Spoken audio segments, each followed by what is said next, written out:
A tier and Priwin. Oh shoot! Yeah. Does that sound right? I think I Sure. labeled that correctly. A tier and Priwin is There's one thing I know. 6-mana. If we've mispronounced something, somebody in the comments will let us know. Yasholta. God, A tier and dummy.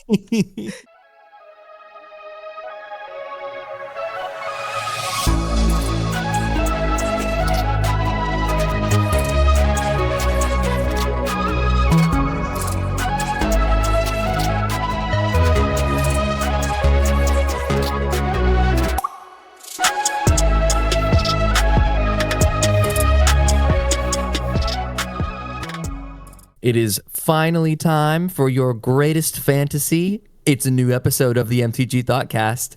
What's going on, everybody? From the MTG Thoughtcast, my name is Joseph, and across the screen or across your ears is my brother, Jon. Jon, how are you today? You ready to talk some Final Fantasy with me? It's Final Fantasy 2, but probably the Japanese number, which we'll get over here, is Final Fantasy 6. Yes, dude, I just came across all of the inconsistencies with that. Someone was telling me how to go through the games, and they're like, well, you need to play 6, which is actually 4. And so confusing. This is our second episode in our Final Fantasy release schedule.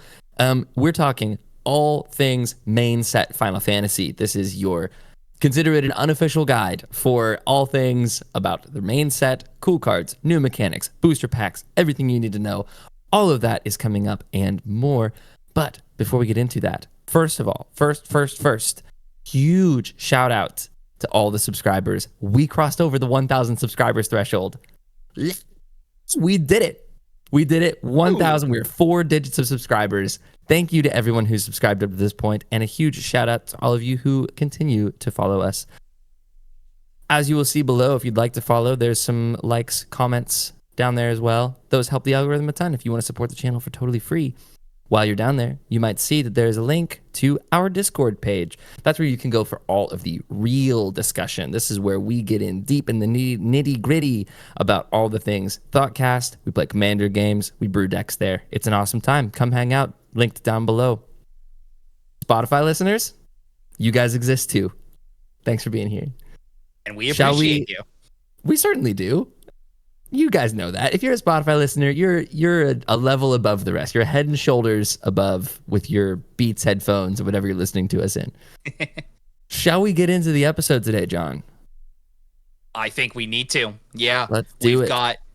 Let's dive into the Final Fantasy. So we covered a little bit about this set previous episode. Last time we talked about the Commander precons, which was kind of strange that they just kind of info dumped all the Commander precon stuff all in one day, and then the actual spoiler.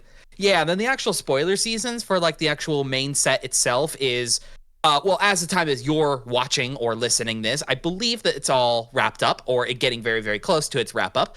At time for us, it's pretty darn close as well, but it's still going on, and it's looking like a very, very interesting set for what we're getting started with here as the first Universes Beyond product that's going to be a standard legal one. Everything so far, it feels pretty balanced. Honestly, certainly does. It feels like they were really careful with the power level of this set. Especially given the ceiling of what it could be, just if you gave somebody the entire IP of Final Fantasy and said make a Magic set out of this. Feels like they were really tame with it. There's nothing that seems like it's gonna destroy the game, which obviously is the fear with Universes Beyond product. So I think there's some really cool stuff in here for the average Commander fan, and there's definitely some cool stuff in here for the average Final Fantasy fan. As average of a fan of Final Fantasy as you can be, with how apparently weird and Japanese these games are. Oh, dude, they get freaky. Oh, it gets freaky. So, yeah, so we're going to be diving into telling you about everything cool and exciting for us as Commander folk. What comes out of this set, what you can find, some cool things that we like. We're kind of in a real lax vibe for our episode today. We just want to tell you about all these cool things that you can open from this booster set if you're excited about it. Absolutely. So I think we're going to get started with then. We're going to talk about some of the new, like, unique mechanics of cards that you can find in amongst these booster packs. And these are mechanics that you can also find them in some of the commander decks as well. There's a few of them here, but mostly a lot of these are just confined to just the booster product itself. So we'll start with probably the one that's the most, I'd say, like, unique. Or not unique in the sense, but like it's definitely a cool one. It's the equipments that have the ability job select on them. Yeah. This is a mechanic from the game where like it's class picking essentially. It's Japanese and they call it job. So yeah. Is this just do you know offhand? Is this just from the MMOs or is this from like all of them? I reckon it's from all of them because it's kind of, to me, what it represents is class selection, which, like I said, in the Final Fantasy games, there's different jobs to have. So, like, the mage is a job, which is why things like the Astrologian's Planisphere, which is one of these new cards that has job select, it not only makes a 1/1 colorless hero, but then as it equips itself to that hero, it turns the hero into a different class subtype, in addition to being a hero. So in the case of Astrologian's Planisphere, it's 1 and a blue for an artifact that's an equipment with job select. So it makes the 1/1 as it enters, then attaches the equipment to itself. And the equipped creature is a wizard in addition to its other types, and has, whenever you cast a non-creature spell and whenever you draw your third card each turn, put a +1/+1 counter on this creature. And you can play its keyworded Diana ability of equip to. The flavor keyword, by my understanding, I looked into it. Every single one of these with job select, they have a different flavor keyword for what they call equipment. That is the name of the pictured weapon on the art. Yeah. So this one is Diana. Most likely, yeah. And it's really, really cool. This mechanic plays in the same headspace as Living Weapon, or most recently, the For Mirrodin. For Mirrodin, exclamation point. Yeah, from the Mirrodin set. Basically, yeah, equipments that come in and auto-attach themselves to a particular token of a particular power size. So in the case of this one, yeah, it's only a 1/1 colorless hero, mostly at first. But again, like what you were describing about, the biggest difference that these have compared to Living Weapon is that, yeah, they will modify creature types, which is very, very neat. You don't really see creature type modification abilities outside of those cards that are like Arcane Adaptation and Conspiracy and stuff like that. Like, it's not very common to be able to change a creature's creature type. Right. Exactly. So it's cool that the equipment just does that. I think it'll be flavor most of the time, but then here and there, you'll just get a nice little hit of benefit from that. Yeah, like there's a cool one I wanted to talk about here is the Summoner's Grimoire. Yeah, that's the other one that I found that was the coolest to me. 3 and a green for an equipment, job select when the equipped creature is a shaman in addition to its other types, and has whenever this creature attacks, you may put a creature card from your hand onto the battlefield. If that card is an enchantment card, it enters tapped and attacking. So and tight. Abraxas equips for 3. Yeah, love it. These are cool. We've seen creatures that do this before, like they tap or they attack or whatever and just cheat a thing down into play for free. But this one more so than any one, because it's on an equipment, you can throw this attack ability onto basically anything you've got available, like especially an evasive threat. You put this onto like a dinky little unblockable thingy, and then you can start putting bigger threats down into play off of this. And this more so synergizes very heavily with the summon Saga creatures that are part of this set as well, which we'll be getting into a little bit later. But they're just extra bonus if you happen to be playing them. Yeah, what I love about cards like this is not only rectangle theory, which we mentioned here and there, which is the most powerful thing you can do is play more than one rectangle per rectangle. So this makes both an equipment and a 1/1 token.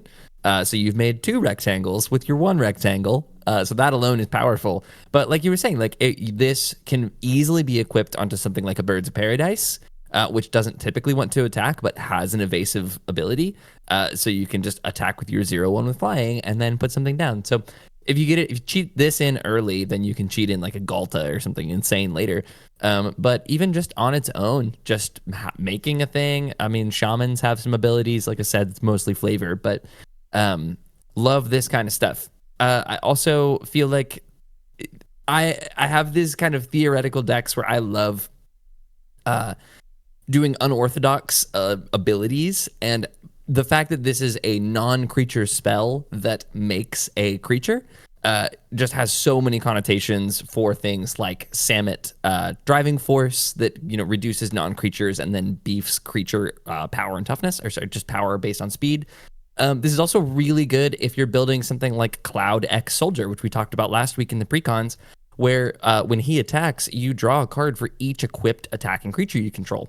So you don't have to decide whether your slot in your deck is going to be filled with either an equipment or a creature if you're playing job select cards, because they are equipments that come in and those creatures get equipped immediately. So as soon as you start attacking with those, you draw cards off of Cloud with it. These job select creatures equipment are going to be equipment that make creatures are going to be really strong in any of those types of decks. John, we briefly touched on enchantment saga creatures. Why don't you tell me about that as our next mechanic for the Final Fantasy set? Yeah, excellent. Yeah, so this is a sort of a shared mechanic, right? We've seen sagas have been around for, actually surprisingly, like sagas have been around a lot longer than I actually remembered that they were. Dominaria United, dude. No, the original Dominaria, 2018. Yes, that's what I meant. Dominaria, period. Yeah, so they have done the spin on sagas a couple different times now, but never truly, because sagas could always become animated creatures, as is most every creature type that you have some other game piece that turns it online. Actually, that was actually the whole focus of that Obzon Enchantress deck from Commander Masters, excuse me. It played very heavily with sagas to turn them online into creatures. So this is not anything that's a new headspace per se for what sagas are, but naturally being creatures is new to this set as well. So essentially it is kind of as it says on the tin. It is a creature that goes up, or technically down sometimes, depending if you're playing around with the lore counters. They go up in their lore counters at the same pace as sagas regularly do. They come in with a lore counter after your draw step continues on its way up, and then you sacrifice it after the last ability has resolved. So while that inherently does read as a fact that when your saga creature hits its last lore counter, it is going to sacrifice itself. But that is the flavor of what this is trying to represent. Summon creatures from in the game are very powerful allies that can be to your assistance during combat scenarios, but you don't get to hold on to them for too terribly long. So a lot of these creatures here, they have some really, really strong out the gate abilities, because you're only going to have them down as creatures for 2 turns if they don't have haste naturally or anything like that. They technically will, without haste, they will only get to attack once. Or twice, depending how many lore counters they have, right? I'm looking at 3. Yeah, I'm looking at one called Summon Bahamut. He's got 4 lore counters on him, so you'll get him for 2 turns, basically. Is that the big colorless one? That is the big colorless one. Yeah. 9 colorless mana, saga creature. It's a saga dragon, excuse me. Saga dragon, it's a 9/9. It has flying naturally as well. That's the biggest thing that I've missed on these cards as well, is that they have all their ticks of lore counter abilities, and then some of them have keyword abilities down in that tiny little box down there. I have missed that on a lot of these. Yes. So very important to read your cards on these. But this Bahamut one, and specifically, it does 2 lore chapters of destroying up to 1 target non-land permanent. Lore 3 draws you 2 cards. And then lore 4 is Mega Flare. This creature deals damage equal to the total mana value of other permanents you control to each opponent. Yeah, this is end the game. This Tracked. Is just... It sucks it doesn't track for itself, because that's 9 damage on its own. But if you've gotten to the point where you've played this for 9 and it's survived for 3 turns, you probably deserve to win the game. And this just does it for you. Dope. Hey, you think of something stupid to cheat down and play with Kali of the Vast? Here you go. Oh my God, it's a dragon. I didn't even think about that. I see these so much as sagas that happen to be creatures that I forget that they're just creatures that you can do all of the normal creature things with, like cheat them to play with Kali of the Vast. My other favorite one I wanted to bring up is Summon Primal Odin. Okay. 4 and double black enchantment creature Saga Knight. It's a 5/3. Its first lore ability destroys target creature an opponent controls. Lore 2 is this creature gains whenever this creature deals combat damage to a player, that player loses the game. And then lore... real quick, you forgot the keyword for that. You got to pronounce it, John. Zan... Kill you, touch. Zontaisuken. Nani? And then lore 3 is you get to draw 2 cards and each player loses 2 life. Nice. Yeah, super easy. It's really cool. I like this one a lot. It it's not terribly high on its toughness is concerned, so you could like damage this one down, but man, you do not want to be caught off guard into an empty board if this thing is able to get to its second lore counter, because you will die. Yes. A couple that I found particularly pleasing to the eye. I love all these summons. I love that it's like summon : thing.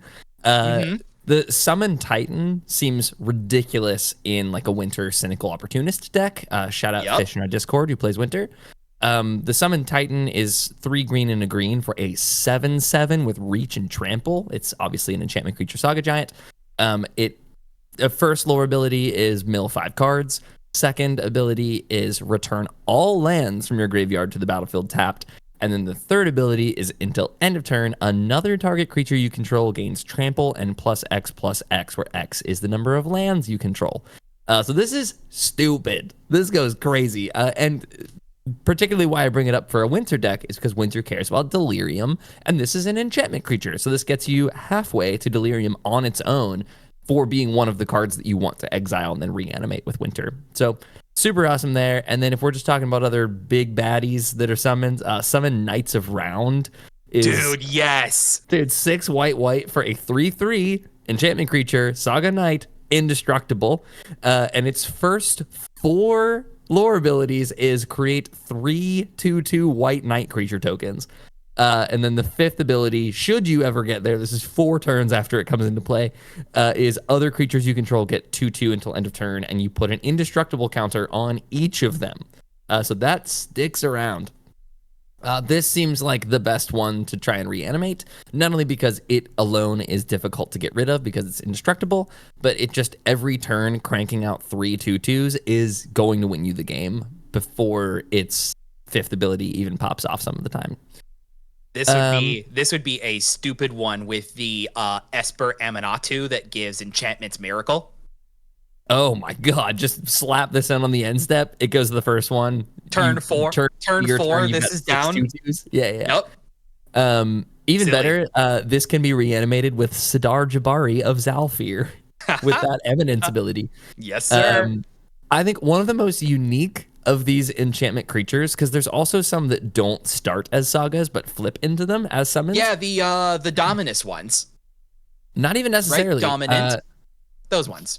Yes. So have you seen Esper Origins? Origins? No. It's weird, dude. So it's 1 and a green for a sorcery.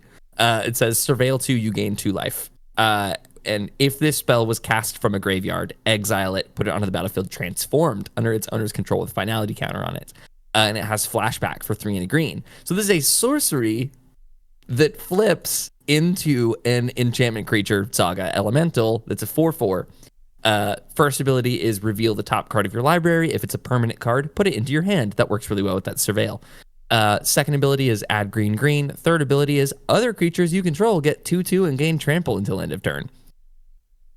I just think this is tripping my brain out that it's a sorcery on the front and a permanent on the back of it, and you're meant to flip it from the graveyard. So strange.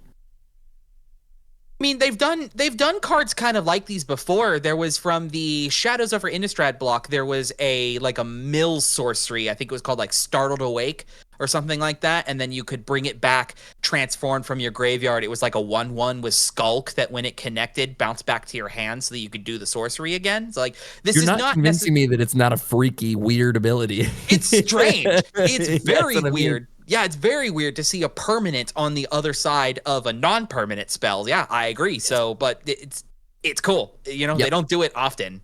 For sure. But I'm a big fan of that. Speaking of freaky and weird, you want to talk us through Tiered? Yeah. So this is, every mechanic is kicker. So Yep. this is more than anything, this is your kicker mechanic.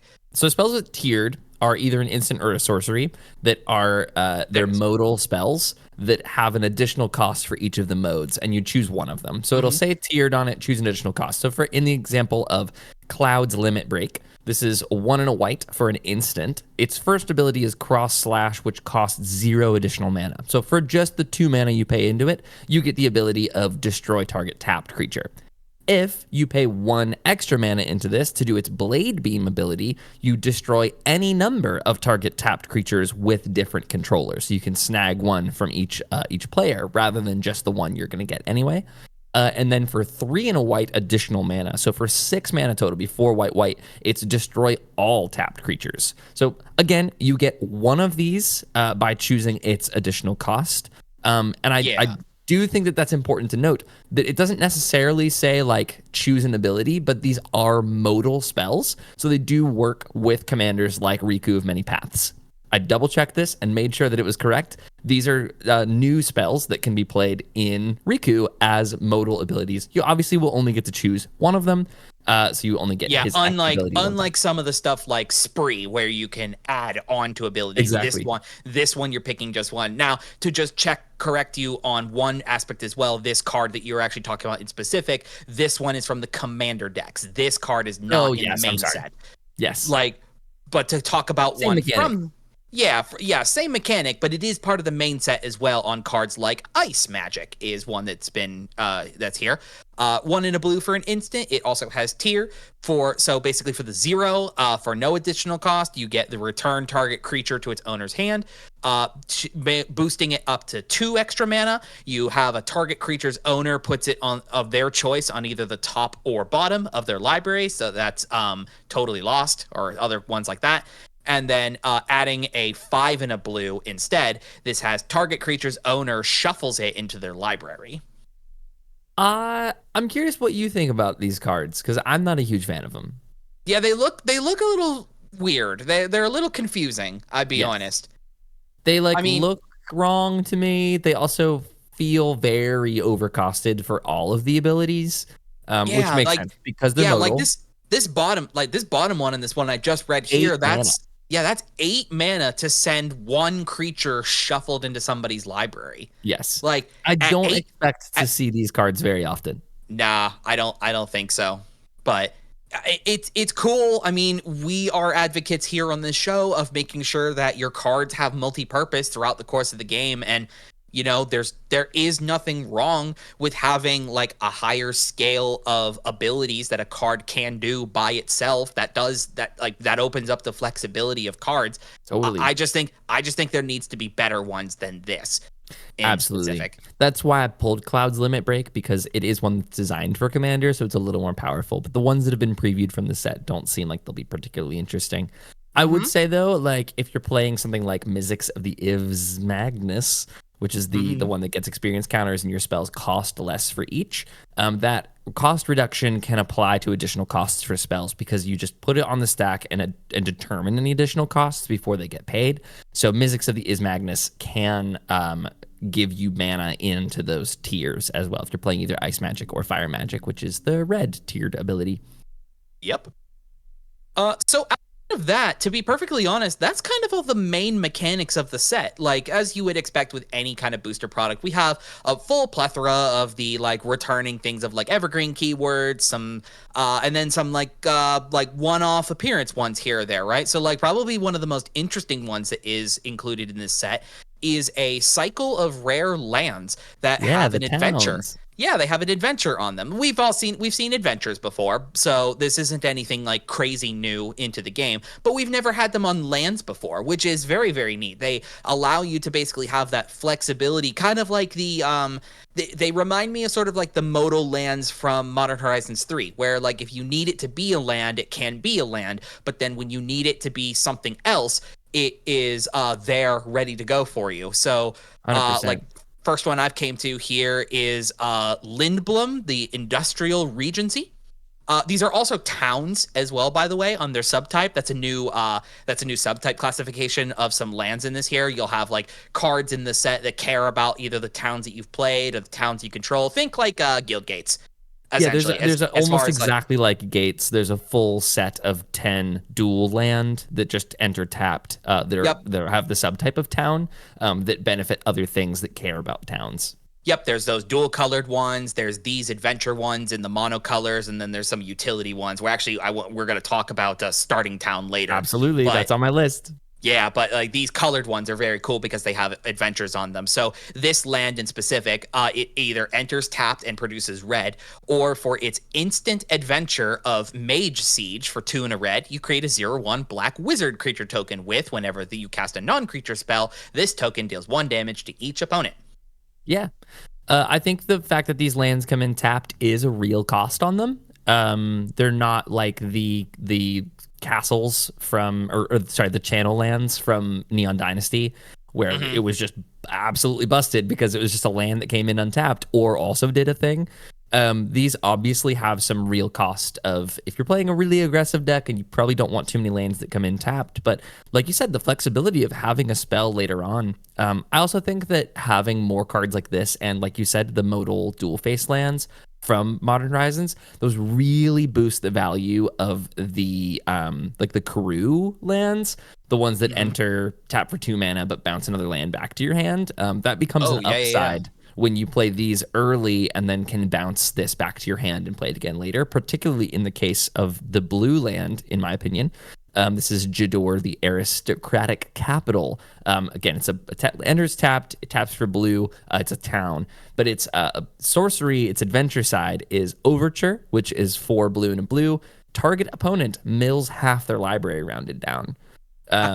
So that's a real late game ability. So obviously, if you draw this late, great. If you draw it early and you want to play it as a land, if you're playing something like Simic Growth Chamber in your green-blue deck, you can just bounce that back to your hand, and then you have that spell later on.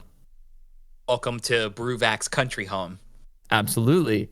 Oh my God, yeah, Bruvac. Target player loses the game on a land. Very, very strong. So I think that they've balanced these really well with having them come in tapped. You mentioned it. I want to talk about it. Starting Town. Dope. Easily one of the coolest lands of this set. Yes. Honestly, this thing is cracked. This is obviously Commander staple going forward. In the same way that City of Brass or Mana Confluence are. This is a toned, or I guess a strictly worse Mana Confluence, but it also has a town subtype. So it's Starting Town, land, town. It enters tapped unless it's your first, second, or third turn of the game.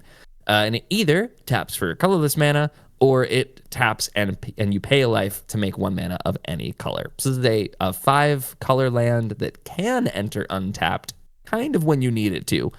And also specifically on top of Mana Confluence, right? Things like Confluence and City of Brass, they do not have a tap for colorless ability on them as well. No matter what, I didn't even think about that. Right, no matter what you use that land for, it's going to ping you no matter what. So this being able to produce you colorless when you have your fixing all set and ready to go is an amazing quality about this card. Yeah, this obviously is a staple in like an Ulalek deck where you're both caring about paying colorless and mana of any color. So that's a lovely thing to have. I would say pick up as many copies of this as you can get your hands on and just jam them in your 3+ color commander decks. Yep, it's gonna be very cool, very cool.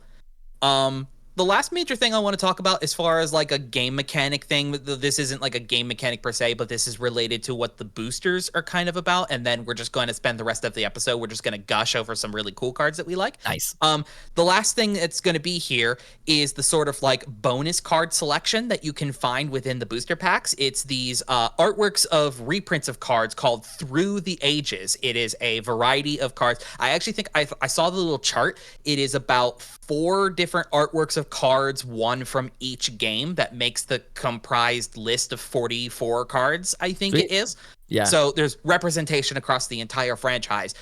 Every single one of these are like most of the artwork used is stuff that came from like promotional material for either like the game itself or from like magazines or art books or things like that, whatever. Very classic pieces of artwork done by some of the most prolific artists from this franchise, skinned over top of popular Magic characters. And like, my goodness, what a commander bangers list all these Absolutely. are, right? Like they've shown off like half of the partners of the commander partners in here, like Dude. those really, really strong ones, like Thrasios and Timna, Vial Thrasios, Smasher, Timna, Crom, right? Vial On Smasher. Arena.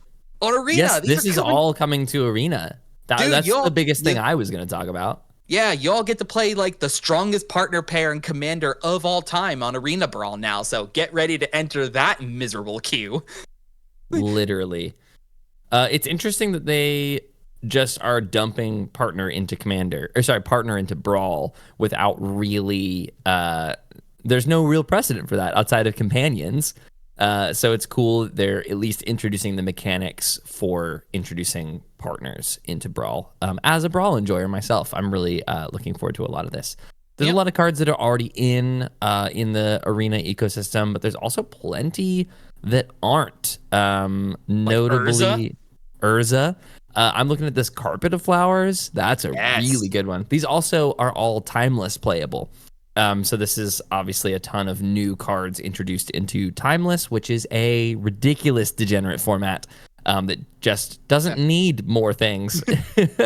Cryptic Command, I think I saw. So you got access on Arena now to do that, like Cryptic and Mystic Sanctuary. Just if it wasn't too slow, but I agree. Yeah. Brainstorm is one of the bigger ones. Endwalker is a new copy of Brainstorm coming into play. There's Chroma's Will. Let me just read through some of these. Yeah, we have Joda the Unifier, just another copy of that as the Hero of Light. Nyx Formation's a great one. I'd like to think the meme of like we talk about this back to like paper, right? Like we have like 2 brand new Joda the Unifier players within the last 6 months. One of them is playing this artwork of Joda the Unifier, and your opponent across the table has SpongeBob. That's exactly. Nobody's actually playing Joda. Goodness alive. Some really, really cool reprints.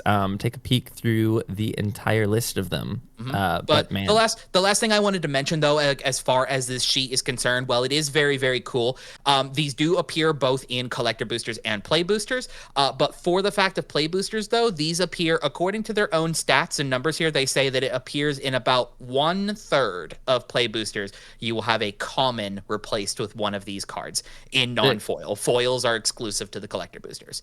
So while it is a bonus sheet, it's not like Multiverse Legends or Enchanted Tales where you will guarantee get one in every pack, but you will from time to time.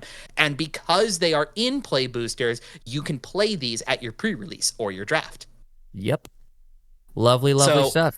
Yeah, so have fun to all of you trying to force Sephiroth Bolas's Citadel in pre-release. Yeah, I'd look forward to seeing that, but... Yeah, that kind of brings to the end, more or less, of sort of like the overall structure and mechanics of what the Final Fantasy set is all about. Joseph, do you want to take the lead on anything you want to talk about as far as just like cool cards that you like from this set? There is a cool card in here that has 16 different arts, one from each of the Final Fantasy games. Oh, yes! This is our newest Relentless card, which we apparently get one a set now. This is Sid, Timeless Artificer. It's 2 white and a blue for a human artificer. He's 4/4 legendary creature. Interestingly, he's legendary. This is the first Relentless card that you can play in the command zone. Artifact creatures and heroes you control get +1/+1 for each artificer you control and each artificer you control in your graveyard. A deck can have any number of cards named Sid, Timeless Artificer, and you cycle it for white and a blue, which is discarding it and drawing a card. This is a really cool design space. As far as I know, this is a character who shows up in every one of the games, which is why he has a different art for each of the games. So Um, kind of the okay. story behind him here is it's more kind of along the lines of like it's just a running joke of the games that I guess since 2 there is a character named Sid. This is not the same person from game to game to game. He Right. has vastly different personalities and styles across every game. It just for whatever reason they chose from like game 2 onward to have someone in the campaign named Named Sid. Sid. Yep. I love that you can play him in the command zone. I love that they've done a legendary relentless card by being able to track itself from the graveyard and giving it a cycling ability. So you don't even need to play it. It dies to the legendary ability. You just cycle it and draw a card. So as you're playing your artifacts and your artificers, you just keep discarding these to keep your hand full of real cards while boosting your team. I like it. I expect these to kind of be at the I would imagine these to probably be at the same level as like Nazgul, whereas like if somebody's going to be wanting to play a bunch of Sids in their deck, they're going to want to get one of each artwork. So at the time of recording, these are pre-selling for $10 a piece. each one. Yeah, that makes sense. As an And uncommon. obviously that's probably going to fluctuate a little bit depending on like, which Sid is your favorite, you know what I mean? Also, notably, like you don't have to play this as a relentless card. If you just play this in the command zone, for example, like Pauper Commander, Pauper EDH. Since this is an uncommon, you can play it in the command zone, and it's just tracking for your artifact creatures and heroes you control, getting +1/+1 for each artificer you control and each artificer in your graveyard. So you don't have to play other Sids. He doesn't care about checking himself. You just get the opportunity to use him as an artificer that you can put in the graveyard. But if you're playing artifact creatures and artificers already, which there's plenty of, he's just a boost. Like a huge boost for your team. Cool. Yeah, there's a variety of different build directions that you could take this in. Shove a bunch of them into the 99, play one in the command zone, and a bunch of others in the 99. Just play the one, and whatever. It's cool. He's quite flexible. I'm a big fan of it a lot. I want to talk about a card. I'll talk about one that is completely 180 from what you're talking about. Did you see this red enchantment called Triple Triad? I'm obsessed. Let me just quickly say I'm obsessed. This looks so it's silly. Horrible, but it's fun.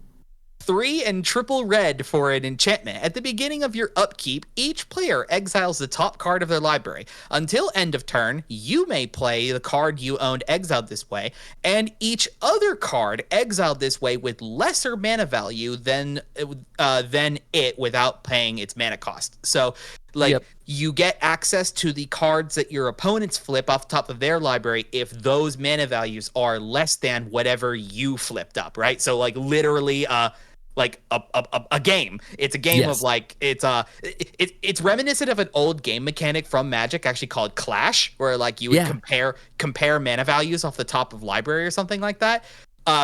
This is dumb. I think this is very, very It's stupid. really fun. I've talked about it on here before. If I haven't, I have this sort of theoretical like mini games deck. Since Wheel of Misfortunes is one of my favorite cards, and I love that it pauses the game for a second so that everyone can play a quick mini game. This is also backed up by if you listened to the recent interview that the professor had with Richard Garfield. Richard Garfield, designer of Magic, has said that the perfect Magic card is Shahrazad. So he backs me up on mini games are a really fun aspect to the game. So Triple Triad, 6 mana on a red enchantment is not particularly great, especially not one that has to wait till your next upkeep to do anything. But if you've played with cards like Plarg and Nasari or Itali, the first Itali, of them really, you get you get free spells off of the double faced Atali too, Yes, anything that can get extra card advantage and also play it for free is both card advantage and mana advantage over your opponents. So this, if you can find ways to mitigate the randomness of it, it is good, because what is inevitably going to happen is you're going to exile a land with this, and then it just becomes upkeep. Everyone's exiled a card. You get to play a land off of it. Not very good. But if you can exile like a Blasphemous Act off of this, and then get everybody else's non-land card for free, that's backbreaking. So the floor is really low and the ceiling is really high, and that's exactly where I like to live. Sick. All right, what else you got? I think it's, I guess, sticking with utilitarian topics. We're getting a Dark Confidant reprint in this set. Oh yeah, that's right. Dark Confidant. Bob is back in Standard, baby. And with some sick into Pioneer, I believe. He's now in Pioneer as well. Correct. For all you Pioneer enjoyers, we see you. Yes. What's interesting is they've waited until he is completely unplayable in Standard to reprint him into a Standard set. Don't do this. Dark Confidant has his place, and Standard it is not right now. There is both Caustic Bronco is in Standard, which is kind of a better version of Dark Confidant, and also we're just in absolute Corey Steelcutter winter, where we've got if you're not playing a Corey Steelcutter and a Monstrous Rage, probably 4 copies of each in your deck, you're probably on a losing percentage against those types of decks. And since those are really damage-heavy decks, doing damage to yourself helps them out. Just speeds the game up. That extra card that you're drawing is not going to matter because you will get actually trampled over by Monstrous Rage and Corey Steelcutter giving trample to these things. And he's got 1 toughness. So he doesn't have his legs for Standard, but yeah. But do you like Dark Confidant as a commander? Definitely not. No. There's decks for it, of course. If I was still playing like Marchesa the Black Rose, or anything that cared about keeping your life total low, or like for example in your like Aloro deck or something like that you're just going to be gaining life and the life loss is going to be a moot point, then Dark Confidant is quite nice. It's also 2 mana. It's also 2 mana value. So I guess if you're maybe playing Luris, this fits into your Luris deck. Could be. Yeah, this is Phyrexian Arena for Luris, and especially in a Luris deck, you're just only going to be losing like 1 or 2 life off of this. So it becomes a almost better Phyrexian Arena. Nice. Yeah, I like Bob. We love Bob. That's the Dark Confidant reprint. Excellent. What do you want to talk about, John? How about a protection spell that makes you a bunch of creatures? Moogle's Valor? Moogles' Valor. On my list. Man, you and I are on the same brainwave tonight, really, huh? It's a good set. Good set for our brains. It's very cool. Moogles' Valor for 3 and double white for an instant. For each creature you control, create a 1/2 white Moogle creature token with lifelink. Then creatures you control gain indestructible until end of turn. Dope. That's cool. Instant it's very, speed, very neat. double your board. Mm-hmm. I play stuff in Camball, things like oh crap, we just did it the other night. It was like something glory. It made 1/1s equal to the number of tokens or creatures that you control, so things like that. It's very cool. Yeah, anything that doubles up your board of tokens and natural tokens that come with lifelink on themselves naturally and is a protection spell. Like holding up 5 could maybe be a little tough, but the benefit you would get off of this as a whole is incredible. I really, really like this. I didn't even see that they had lifelink. This is the first that I'm hearing about this. Yeah, anything from this set that makes these Moogle tokens, they're 1/2s with lifelink for some reason. Which makes sense because the Moogles are like healers in the games. Yes. I didn't know that. They sing and do a little dance and they heal you some health. Ooh, they do a little Moogle dance. Yeah. I like this. It's very, very cool. I mean, yeah, does it potentially fit in that slot instead of like a 5-mana board wipe? Probably, but if you're trying to go wide on tokens as a whole and something that'd be like, especially if somebody's trying to wrath your gigantic board of creatures, I'll just be like, nah, let's just double up the amount of creatures that I have in play as a whole, and also now my whole team is going to get indestructible as well. Cool Day of Judgment. It's worse for you now.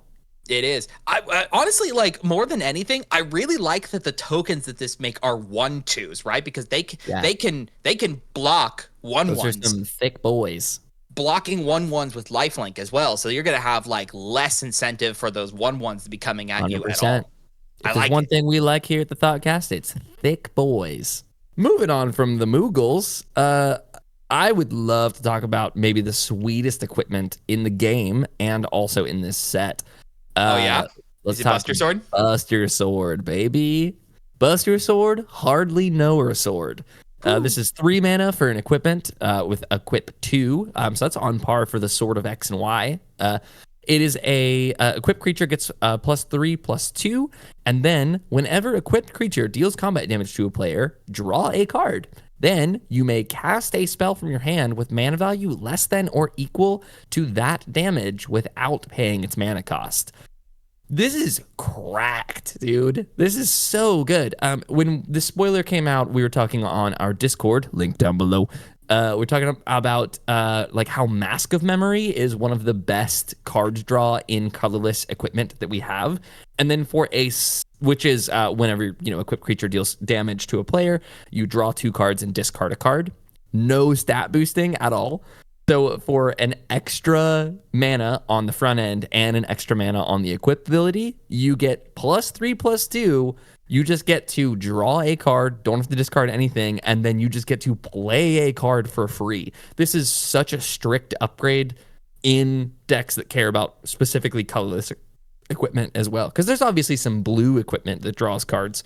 But colorless just does not get this nothing very that often. can be shared around from deck to deck. Yeah, exactly. No, I like this a lot. Obviously, the most flavorful thing you could do is use this set's Cloud to tutor it out, right? Cloud comes down on 2, and then you cast this on 3, and then Buster Sword on that Cloud in specific will double up that trigger that it gets, because that's what that Cloud does. It's very, very stupid. So if anybody pulls that off in pre-release, you automatically win. You win. You win. You did Square Enix comes and gives you a handshake if you do that. You get a high five from across the table. Mr. Enix. Buster Sword. Are you stalling so that you can look up the card? No. I'm trying to read it. It's Aether and Priwen? Oh, shoot. Yeah. Does that sound right? I think I labeled that correctly. Aether and Priwen is there's one thing I know. If we've mispronounced something, somebody in the comments will let us know. Yesholta. Aether and Priwen is 6 mana for a legendary artifact equipment. Equipped creature has base power and toughness XX, where X is your life total, and it equips for 5. Stupid, dude.